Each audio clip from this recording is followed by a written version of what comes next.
আসসালামু আলাইকুম রহমতুল্লাহ বরকাত। ভুল ত্রুটি ক্ষমা করে দেবেন। আসলে আমরা এই পৃথিবীতে অল্প সময় নিয়েই আল্লাহ পাক আমাদের দুনিয়ায় পাঠাইছে। আমরা অনেক কিছু চিন্তা ভাবনা করি, আমাদের কিছু নাই। আমি রিক্সা চালাই, আমি দোকান করি, আমি অন্য কাজ করি। আর একজন প্রভাবশালী, তার বেতন 50,000 টাকা, আর একজন অনেক টাকা পয়সার মালিক।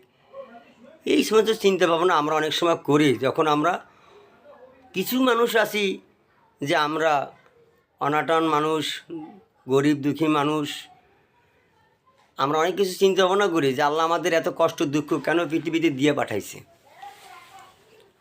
আসলে এটা ঠিক না। আল্লাহ মানুষকে ছোট বড় করেই পাঠাইছে, অর্থশীল বানাইছে। সে অর্থটা সে কীভাবে সে বিতরণ করে।